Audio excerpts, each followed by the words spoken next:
वृद्धावस्था के कारण उसका रूप बिगड़ गया, बुद्धि कमजोर हो गई, शरीर रोगी हो गया, अग्नि मंद पड़ गई, पुरुषार्थ और भोजन दोनों कम हो गए, बस घोर चिंता। अब पता ही नहीं चल रहा, सोच निकल गई, पड़ा है उसी गंदगी में। जब वो रो रो के कहता है ऐसा, पीटते हैं घर वाले, हमने देखा, पीटते हैं, बड़े बड़े भरपूर भोजन नहीं देते, आगे का कौन फेंकेगा इसका, कैसी दुर्गति होती। इसमें जो शब्द लिखा है, आस्तेव मत्योपन्यस्तम गृहपाल इवाहरन, गृहपाल कहते कुत्ते को, कुत्ते की भांति वो सबके अपमान सहता रहता है और रूखे सूखे टुकड़े खाकर जीवन निर्वाह करता है, फिर भी उसे भगवान की याद नहीं आती। मृत्यु का समय जब निकट आता है तो वायु उत्क्रमण से इसकी पुतलियां चढ़ जाती हैं, श्वास प्रश्वास की नलिकाओं में वायु आना जाना रुक जाता है, कफ भर जाता है।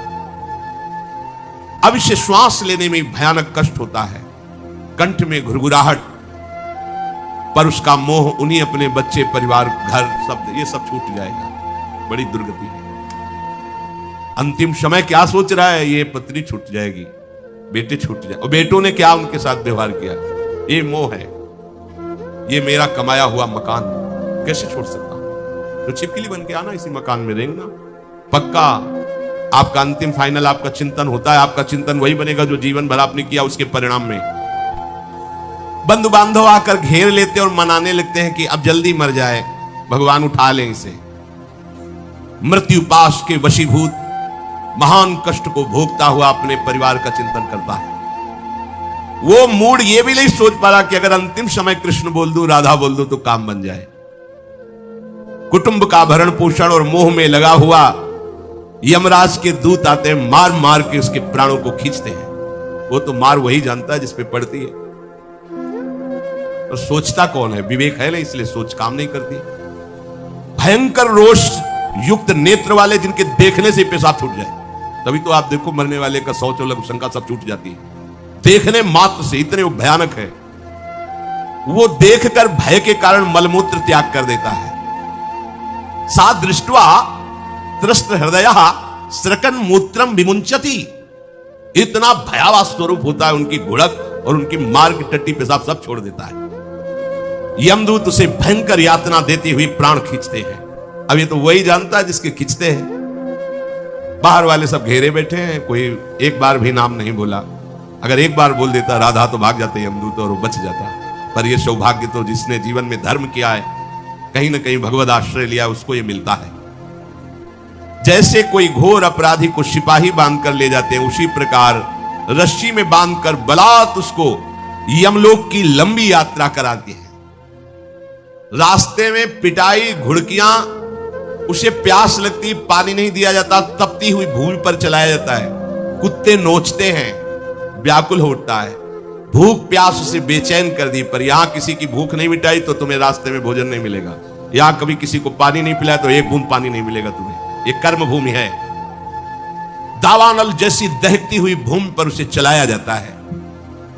तप्त बालुका में मार्ग में जब एक पग भी आगे बढ़ने की सामर्थ्य नहीं होती, मूर्छा जाती है, मार मार के उसे चेतना में लाते हैं यमदूत, फिर घसीटते हैं। महान दुख में अंधेरे मार्ग से अत्यंत क्रूर यमदूत उसे यमपुरी को ले जाते हैं। कितना मार्ग? 99,000 योजन मृत्यु लोक से। यह ऐसे नहीं कि कोई गप लिखी हुई है, नहीं नहीं। जैसे तिहाड़ जेल है, अब जानते नहीं तो क्या जानोगे, कहां तिहाड़ जेल, जाओ देखो जाके। आजीवन कारावास, कैसे बड़े कठोर कठोर, जैसा अपराधी वैसा दंड विधान। तो यहां थोड़ी दया है, क्योंकि हृदय है, वहां हृदय नहीं है। वहां हृदयहीन शासक तुम्हारे पीछे लगाए जाएंगे। हृदय ही नहीं है, बस एक एक कर्म का हिसाब। जो हमने पढ़ा था पहली बार तो होश उड़ गए थे। जो यहां दूसरे का मांस खाते ना, कोलू में पेरे जाते, कोलू जैसे गन्ना नहीं पेरा जाता, लगा दिया कोलू में पेरे जाते। मरना है नहीं, सोचो कितना कष्ट। फिर इसके बाद समसी से मांस नोच कर उसे खवाया जाता। होश में हो जाओ। 99,000 योजन का मृत्यु लोक से यमलोक का मार्ग है, लिखा हो 99,000 योजनानाम सहस्राणी नवतिम नवचाध्वनः त्रिभिर्मुहूर्तैर्द्वाभ्याम वा नीतः प्राप्नोति यातनः। एक योजन का मतलब 4 कोश, 99,000 योजन इतने लंबे मार्ग को 2 या 3 मुहूर्त में तय करना, दौड़ा के 2 या 3 मुहूर्त, बहुत कम समय। फिर वहां पहले से तय, इसको इस नरक में डालो, इसको इस नरक में। वहां इतना समय, थोड़ी भीड़ लगी है। जैसे अपने एक फोड़ा हुआ तो अपने इतने कष्ट समझते, अस्पताल जाओ देखो चीख लगी, किसी पैर टूटा, किसी कुछ, ऐसे वहां सब हिसाब हो रहा है। उसको धड़कती हुई लकड़ियों में जलाया जाता है, कहीं दूसरों के द्वारा काट काट कर उसको उसका ही मांस खिलाया जाता है। यमपुरी के कुत्तों के भयानक दांत होते हैं, जिंदा, अब मरना है नहीं, वहां भयानक गिद्धों के द्वारा आते खींची जाती है। यहां सांप बिच्छू डांस जिसको मारा है वहां भयंकर रूप रखकर उसका खून पीते हैं। हिसाब है बहुत होश में। यहां तुम किसी के शरीर को काट दो तो मर जाएगा, वहां ऐसा नहीं होता, वहां बार बार काटा जाएगा, मरोगे नहीं, पीड़ा वैसे ही होगी। बड़े भयानक कष्टों को भोगता है, तामिस्त तामिस्त रौरव आदि नरकों को भोगता है। हे माता, भगवान कपिल देव जी कहते हैं, जो पुण्य आत्मा लोग होते हैं स्वर्ग आदि में जाकर पुण्य भोगते हैं, लेकिन दोनों को फिर गिरना होता है, क्योंकि वो भगवान का भजन नहीं किए, इसलिए पुण्य भोग कर मृत्यु लोक आते हैं, वो पाप भोग कर नरक से मृत्यु लोक आते हैं। माता जब उनके भोग संपन्न होते हैं नरक आदि के, अब वो जन्म लेते हैं फिर यहां। ध्यान से सुनना, जब जीव को मनुष्य शरीर में जन्म लेना होता है तो प्रकृति में वर्षा के साथ आता है, प्रकृति में वर्षा के साथ आया, और फसल में मूली गाजर गेहूं अन्न, इनमें वो जीव प्रवेश करता है और उसे माता पिता दोनों पाते हैं। तो सप्तम धातु वीर के रूप में परिणित होता है जीव। वो वीर कण के रूप में माता के उदर में जब प्रवेश करता है तो एक रात्रि में मां का और पिता का, दोनों का वो जो वीर मिलता है, उस रज और वीर के मिलने से एक कलल सा बनता है। 5 रात्रि व्यतीत होने के बाद एक बुदबुदा सा बनता है। 10 रात्रि व्यतीत होने के बाद एक बेर की सी आकृति होती है। फिर उसके बाद उसमें धीरे धीरे मांसपेशियां बढ़ने लगती हैं।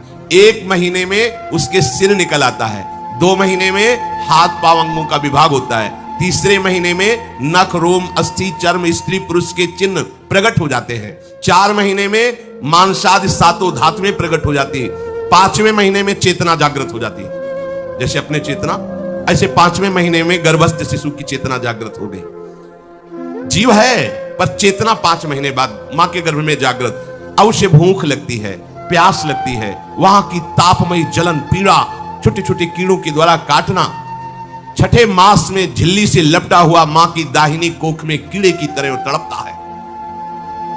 उस समय माता को कड़वे और खट्टे पानी की लालसा होती है, जिससे उसके अंगों में जाकर भयंकर जलन होती है। यह है भोग। वो कृमि कीड़े की तरह तड़पता है। मलमूत्र के गड्ढे में बीच में झिल्ली में बंधा हुआ वो जीवात्मा सुकुमार तो होता है, वहां के कीड़े उसे नोचते छोटे छोटे, वो तड़पता है। माता प्रसन्न होती कि जब बच्चा हिलता है, बोले है उसकी दुर्गति हो रही, वहां भयंकर कष्ट पा रहा है। ऐसा क्लेश होता है कि क्षण क्षण में बेहोश होता रहता है। माता के खाए हुए कड़वे तीखे गरम नमकीन रूखे खट्टे यही पदार्थ पाने की इच्छा होती है माता, क्योंकि उसको भोग भोगना है। उसके कोमल शरीर में भयानक पीड़ा होती है जब माता ऐसे पदार्थ खाती है। गर्भाशय की झिल्ली में लिपटा हुआ, आंतों और मलमूत्र से घिरा हुआ सिर, पेट की और पीठ और गर्दन ये कुंडलाकार, ऐसे कंकड़ जैसा, ऐसी आकृति गर्भस्थ शिशु की होती है। पिंजड़े में बंद पक्षी के समान पराधीन, ना तो वो हिल डुल सकता है ना बोल सकता है, बड़ा असमर्थ दुख को भोग रहा है, चेतना पूरी है। इसी समय भगवान द्रवित होकर उसे ज्ञान देते हैं, गर्भस्थ शिशु को, सबको। जे उसे ज्ञान होता है तो सैकड़ों जन्म के कुकर्म उसे याद आते हैं, सैकड़ों जन्म के। ओहो, ये मेरे कर्म का ही फल, मैंने ऐसे कर्म किए इसलिए दुख भोग रहा हूं। बेचैन हो जाता है, कैसे निपट पाऊंगा, सैकड़ों जन्म के कर्म जमा है। अब महान अशांति उसके हृदय में, उस शरीर में भयंकर पीड़ा। कुंडलाकार शरीर है, हिल भी नहीं सकता है, बस कीड़े काटते हैं, बड़ी तड़पन, बड़ी जलन, भूख प्यास की जलन। अब एक और भयानक जलन हुई, उसे स्मरण हो जाता है कई जन्मों के, सैकड़ों जन्मों के पाप कर्मों का। 7वां महीना आरंभ हुआ कि ज्ञान का उन्मेष हो गया। अब प्रसूति वायु उसे चला रही है, तड़पता है वो। सप्त धातु में स्थूल शरीर से बंधा हुआ वो जीव भयभीत होकर के पुकारता है, अगर कोई भगवान है तो एक बार मुझे यहां से निकाल दे। वो विनय करता है भगवान से, कोई अगर भगवान है जिसने मुझे इस बंधन में डाला है, एक बार निकाल दे, यहां से जाके केवल भजन करूंगा। जीव कहता, जंतुरुवाच तस्योपशन्नमवितुम जगदिच्छयात् नाना तनोर्भुवि चलच्चरणारविंदम सोहम ब्रजामि शरणम रकुतो भयम में येने दृशी गतिरदर्श सतोनुरूपा। हे प्रभु, मैं बड़ा अधम हूं। ये ज्ञान भगवान की तरफ से गर्भस्थ शिशु को होता है। देखो, स्वयं वो इतना कष्ट पा रहा है, फिर जब आप गर्भ हत्या करते हैं तो आपका पाप कितना बड़ा होगा सोचो। सब माताओं से विनय है, संयम से रहो, सावधान रहो। ये हत्या ऐसी नहीं कि तुम्हारे दान पुण्य से क्षमा हो जाएगी। ये जो भ्रूण हत्या है, गर्भ हत्या है, बहुत बड़ा पाप है। आप लोग अज्ञान के कारण इसको ध्यान नहीं देते, इसे खिलवाड़ समझते हो। कितना ज्ञान है। बेटी ही मां है, बेटी ही बहन है, बेटी ही पत्नी बनती है, बेटी ही किसी के जीवन को धारण करने वाली बनती है। और आपने गर्भ में देख लिया बेटी है, तुम स्वयं मां होकर उसका साथ दे रहे हो, उसका नष्ट करने के लिए। तुम्हारी तो बात ही समझ में नहीं आती, क्या बुद्धि भ्रष्ट हो गई। अगर पुरुष का इतना महत्व है तो बेटियां ना हो तो तुम्हारी कौन सी गति होगी, सोचो जरा। जीना मुश्किल हो जाएगा तुम्हारा। तुम पुरुष किस काम के रह जाओगे। तुम्हारा अर्धांग काट दिया जाए तो तुम कैसे होगे। ये स्त्री स्वरूप अर्धांग है। जिस घर में एक मां बहन नहीं है, स्त्री स्वरूप नहीं, स्मशान जैसा वो होता है। ध्यान दीजिए, ये बहुत बड़ी गलती है जो अपनी बेटियों की हत्या करते हैं। ये वो पाप है जो अक्षम्य अपराध है। स्त्री हत्या करना शास्त्रों में बहुत बड़ा पाप कहा गया है। फिर वो तो बच्चा है, बिल्कुल नहीं। जिनसे हो गया है, श्रीमद् भागवत का सप्ताह मूल संस्कृत से सुनो और भगवान से प्रायश्चित प्रार्थना करो कि हे नाथ, भूल से गलती हो गई, दूसरा कोई उपाय नहीं। ध्यान से समझ लीजिए, तुम्हारे भ्रूण हत्या गर्भ हत्या के पाप को नष्ट करने में एकमात्र श्रीमद् भागवत समर्थ है, दूसरा कोई नहीं। कोई दान पुण्य तीर्थ स्नान तुम्हें क्षमा नहीं कर पाएगा। यह ऐसा महापाप है। अगर हृदय में जलन करके और मूल संस्कृत के द्वारा पूरी 7 दिन में भागवत श्रवण की जाए नियम से, तो भागवत समर्थ है इस हत्या के पाप से भी आपको मुक्त कर देगी। जिनके ऐसे हत्या हो गई हो करवा लो, नहीं तो बुद्धि आगे भ्रष्ट करके तुम्हें हरि गुरु से विमुख कर देगा। ये पाप ऐसा नहीं कि तुम्हें 2-4 माला घुमाने से क्षमा हो जाएगा। ये महत अपराध है। सबकी समझ में नहीं आता, समझ जाओ, नहीं तो आप जहां भी हो वहीं से भ्रष्ट कर देगा। यह अपराध नष्ट नहीं होगा, श्रीमद् भागवत की कृपा से नष्ट हो जाएगा। यह हमें बहुत विश्वास है। श्रीमद् भागवत सप्ताह की यह है ही महामहिम। प्रीति योनि को प्राप्त धुंधकारी को सीधे भगवत पार्षद स्वरूप देकर परम पद में आरूढ़ कर दिया। केवल 7 दिन की मूल संस्कृत एक भी श्लोक नहीं छूटना चाहिए। अगर सप्ताहिकी का पारायण हो तो इस भ्रूण हत्या गर्भ हत्या से भी निवृत्ति मिल जाए। अब वो जीव भगवान को पुकारता है, मैं बड़ा नीच अधम हूं भगवान, आपने जो मुझे गति दिखाई है तो मेरे कर्म के अनुसार ही है, आपका इसमें कोई दोष नहीं। हम लोग जब कष्ट भुगते तो भगवान से कहते हैं हमने तुम्हारा क्या बिगाड़ा। भगवान ने नहीं बिगाड़ा, तू खुद देख क्या बिगाड़ लिया अपना। करो पापाचरण। अब देखो, हमने तो जीवन में कोई पाप नहीं किया, कितने गर्भ हत्या की है, कितनी खिलवाड़ समझो। ये बिल्कुल भयावह चीज है। आप लोगों को नहीं, हम बार बार इसीलिए कह रहे कि भयावह वस्तु है, तुम्हें बहुत ऊंचाई से घसीट के भ्रष्ट कर देगी। बहुत होश में हो, भूल के कभी ऐसा न करना जहां तक हमारी आवाज पहुंचे, जहां तक सुनाई दे। गर्भ हत्या मत करना, संयम से रहो। इस तरह का व्यवहार मत करो कि तुम्हारा मनुष्य जन्म ही व्यर्थ चला जाए। इसमें तीनों को बराबर दंड मिलेगा, गर्भ हत्या कराने वाला, गर्भ हत्या की प्रेरणा देने वाला और गर्भ हत्या में सहयोग देने वाला। जो औषधि डॉक्टर या जो भी, तीनों को दुर्गति होगी। माता पिता प्रेरक और कर्ता।